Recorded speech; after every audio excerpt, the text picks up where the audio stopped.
नांदेड लातूर महामार्गाच्या पुलाचा काही भाग कोसळलाय। नांदेड लातूर राष्ट्रीय महामार्गाच्या पुलाचा भाग कोसळलाय। नांदेड शहरातील SDGS कॉलेजच्या समोर ही दुर्घटना घडली। महामार्गाच्या पुलाचा भाग कोसळल्याने कामाचा दर्जा यातून उघड झालेला आहे। SDGS कॉलेज आणि शासकीय रुग्णालय असल्याने या ठिकाणी नेहमी वर्दळ असते आणि पुलाचा भाग कोसळला तेव्हा रस्त्यावर सुदैवाने कोणी नव्हतं, त्यामुळे जीवितहानी टळली। 2 JCBच्या साहाय्याने कोसळलेला ढिगारा हटवण्याचं काम सुरू आहे। पूल कोसळलेल्या परिसरात सध्या मोठ्या प्रमाणात गोंधळ उडालेला आहे। तर ज्या ठिकाणी हा पूल कोसळलाय थेट तिथून आपल्याला अपडेट देतात आमचे प्रतिनिधी संजय सूर्यवंशी।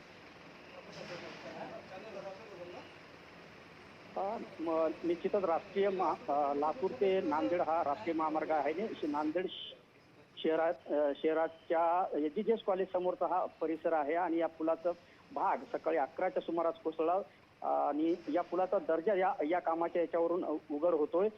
या ठिकाणी कोणीही नव्हतं, परंतु त्याचा एक CCTV फुटेज समोर आलेला आहे। परंतु या CCTV मध्ये काही स्कूटीवरून विद्यार्थी जात होते, त्या थोडक्यात बचावल्याचं देखील या ठिकाणी पाहायला मिळाले। एकंदरीत पाहिलं तर वर्षभरापूर्वीच या पुलाच्या काम करण्यात आलं होतं, परंतु आता हा पुलाचा काही भाग कोसळल्याने या पुलाच्या कामाचा दर्जा उघड होत आहे। संजय, किती निकृष्ट दर्जाचं हे काम केलेलं होतं तेच यातून दिसतंय। धन्यवाद संपूर्ण माहितीसाठी।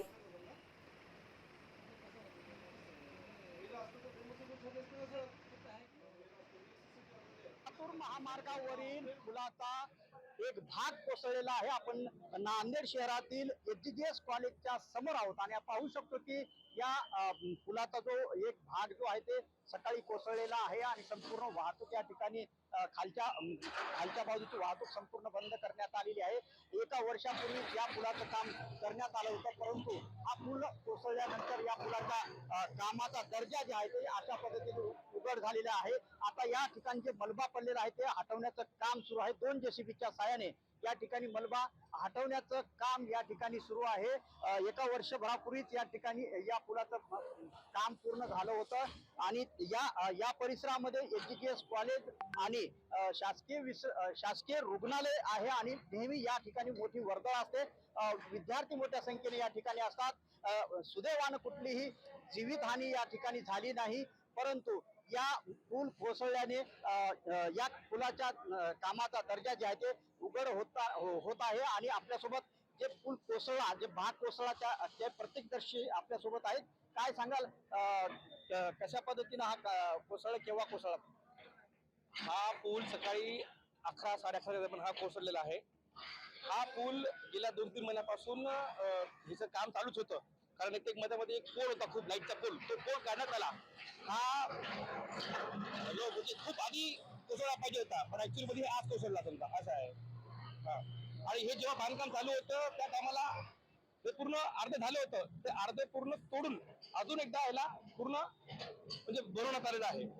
या ठिकाणी नेहमी वर्दळ असते, या ठिकाणी नेहमी वर्दळ असते। कॉलेजच्या ठिकाणी पूर्ण हॉटेल वगैरे येत असतात, मुलं मुली इथे जात येत राहतात। तर हा म्हणजे अत्यंत एकदम खूप वाईट गोष्ट झालेली आहे। निश्चितच जो पूल कोसळला, तो पुलाचा भाग कोसळला, त्या प्रत्यक्षदर्शी आपल्यासोबत होते आणि या ठिकाणी नेहमी वर्दळ असते आणि कुठलीही जीवितहानी किंवा वित्तहानी झालेली नाही, परंतु पुलाच्या कामाचा दर्जा मात्र अशा पद्धतीनं या ठिकाणी उघड झाल्याचं आपण या ठिकाणी पाहू शकता। संजय सूर्यवंशी, साम TV न्यूज, विष्णुपुरी, नांदेड।